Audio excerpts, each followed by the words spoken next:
Good morning, we're at Mammoth Hot Springs, and this is Liberty Cap, a hot spring cone. It's very tall, pretty weird, just poking out of nowhere. And there's elk over there. Where do you come from? Oh, there's more over there. Huh.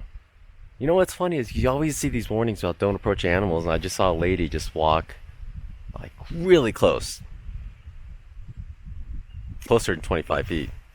But anyway, I'm gonna go this way for more awesome hydrogen sulfide smells. Let's go check out this place. It looks really cool when I drove by before. I guess all these went inactive several years ago.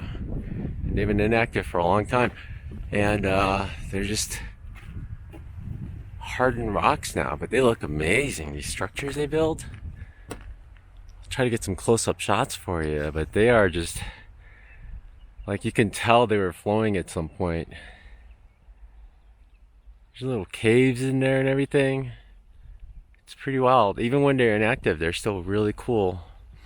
And there are these more of these stairs things over there.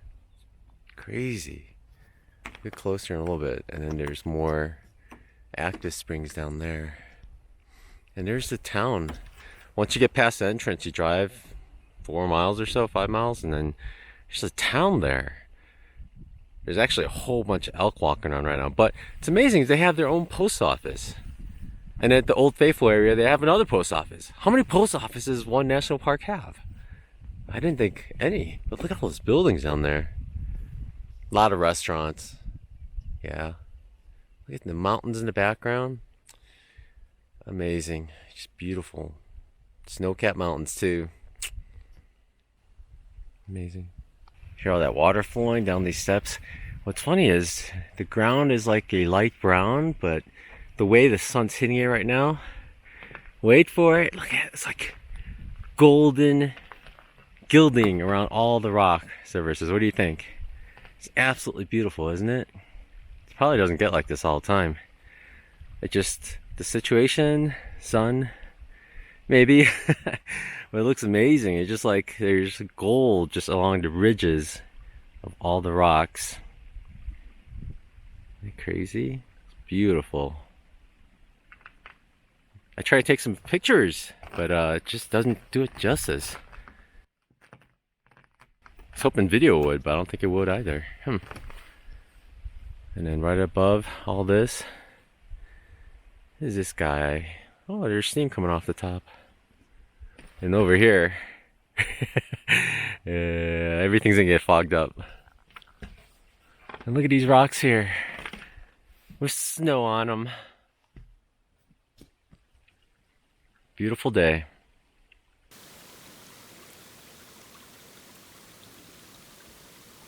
Wowzers, check out all this water cascading. This is where all the steam's coming from. All this water. I thought it was just gonna be a little stream, but it's just this huge, wide, open area. Tons of steps. Oh my gosh. This is crazy. And the rocks form more of these stairs. Oh my gosh. This is insane. I love the color variants too. There's some brown, light brown. There's that white in the middle. There's some black. There's dark green. It's insane. Oh my gosh. And look at these pools on... Oh, I thought they were flat, but they're like pools. They have ridges at the ends. Oh my gosh. And this tree. Holy cow. Oh my gosh. What the?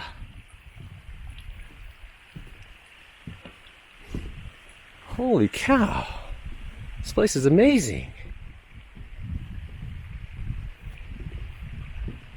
Wow. Now that we got some of this on video, I'm gonna have to go back down and get some close-ups and get some photos. Look at the texture in these rocks.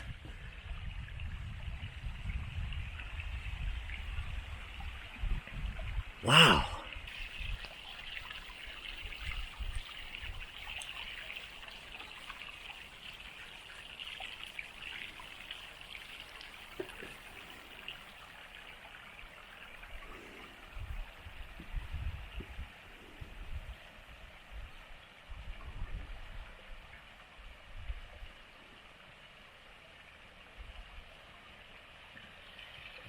These cool rocks right here. Well, I found out the steam is freezing onto the walkway, so it's really slippery right here.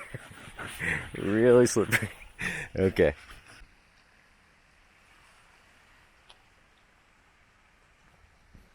This place is called Mountain Spring.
After spending a large chunk of time at Mammoth Springs, I finally started to drive towards Lamar Valley in search of wolves. Long before I got to the valley, with my trusty binoculars on the dashboard, I pulled over quite often and got to see some amazing things.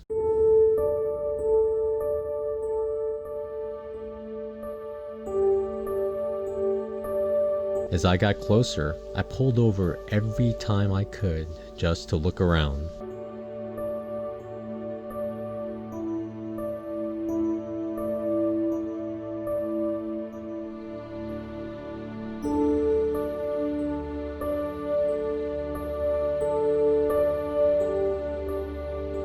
It's actually kind of crazy. There's bison right there, pretty close, and up further, there's more up there.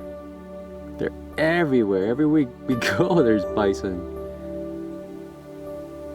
But what eats them? We want to see the things that eat them. Or eat the babies anyway. Everywhere. There was a dirt road going to Slough Creek Campground, so I felt compelled to go exploring down the road. What lies throughout? What lies at the end? I had to find out. What I did find was a whole lot of potholes.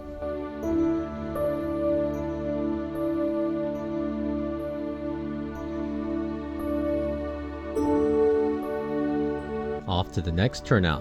What a beautiful drive.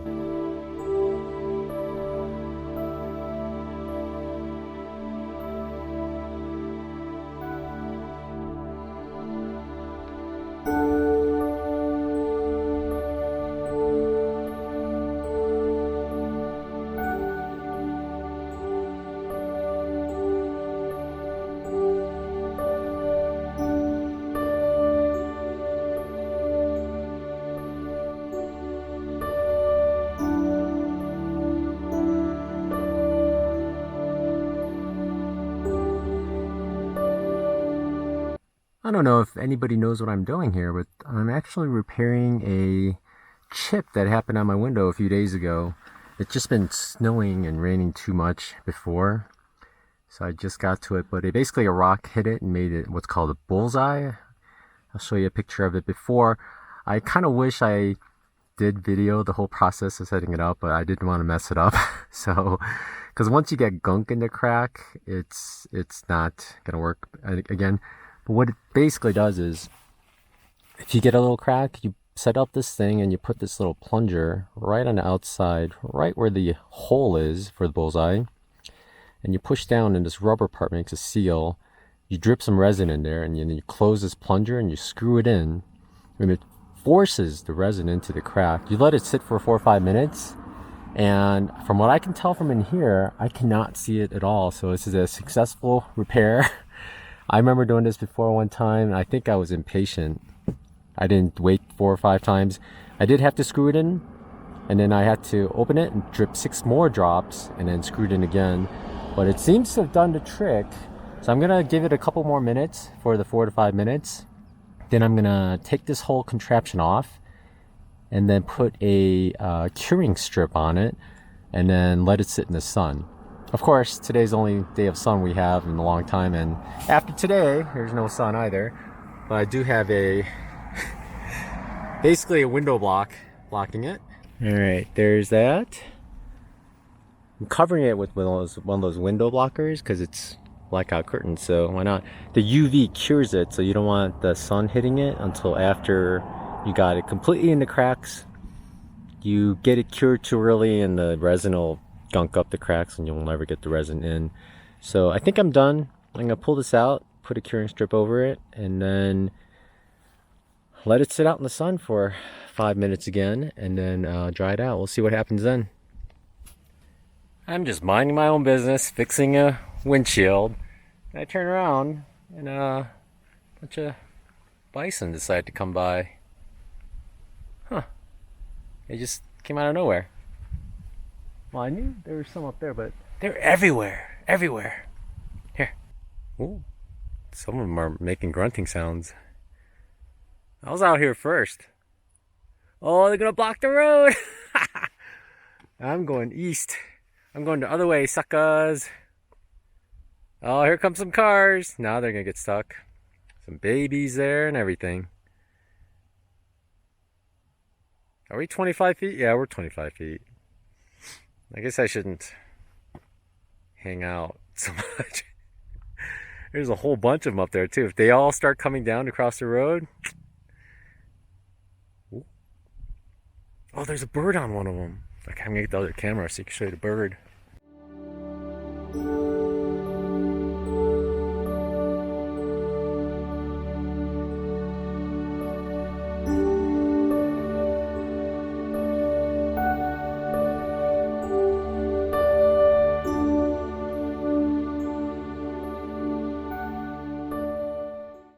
Alright, after the repair, it looks like the little hole part's still there, but the dark green chip that went all the way around is all gone. That's pretty good. So all you see is a little speck. I don't know if you'll be able to see it, but right at the end of my fingertip there. But I guess that's there, but it's good that nothing else is around and I don't feel anything. So I think it's successful. Let's hope that does the trick and it doesn't expand. That's the thing, if you get a chip on your window when you're driving, you need to try to use that resin thing and try to repair it as soon as you can before heat, cold, and other forces just kind of make that crack expand, all that constant vibration. Because I've seen before where you get something and the cracks will just go, or you get a little crack and it'll start cracking away from it. So that one I think is all set. We just had that little part in the middle, but everything else seems to be gone. There was like a big green half circle around it, so I'm satisfied, and I think that'll work. I think that'll prevent it from spreading, so it's good. And yeah, those guys are still there. They're still stopping traffic. Oh, lost me. I saw several vehicles at a turnout and people with large spotting scopes, so I pulled in. My wish came true, wolves. Right there. See that? Huh? I can see one right there between two trees. They're kind of right behind a tree now. There were about 6 wolves very far away, and they just finished eating a bison calf. Wolves. No, 5 blocks and 3 Yeah, they're all dark. Wow.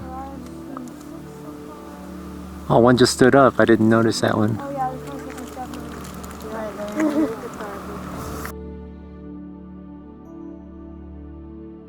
Y'all could see where the carcass is, right? Oh, there's a carcass there? Is it by the tree that they're hanging out at?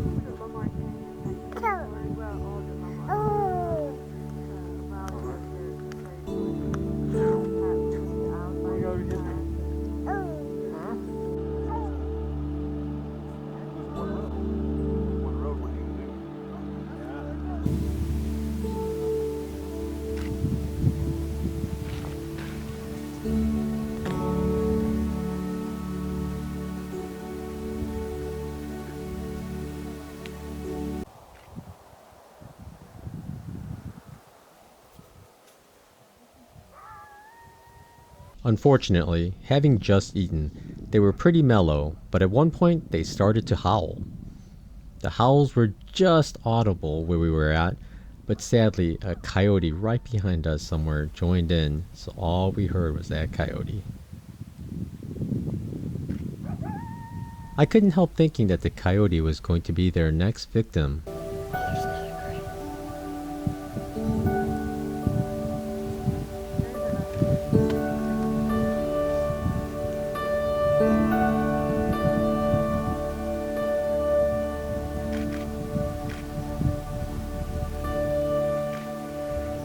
We're getting spoiled. Yeah, We just need a bear. exactly. Grizzly bears and it's all complete. You said you saw a bald eagle? Yeah, It was over in the big bushes. yeah, I landed in the brush over there. Afterwards, I fled northeast to avoid the inbound snow, but it seemed to follow me, and that was the end of my Yellowstone trip for the year. The weather was going to get much worse, so it was time to move on. Yellowstone was one of the most amazing places I've ever been, and I can see why so many want to witness it themselves. I was fortunate to see most of it with hardly any crowds and no traffic at all. Brave the extreme weather, and fortune does favor the bold. Thanks for watching, everyone, and I hope you too can make your way out there and enjoy it as much as I did.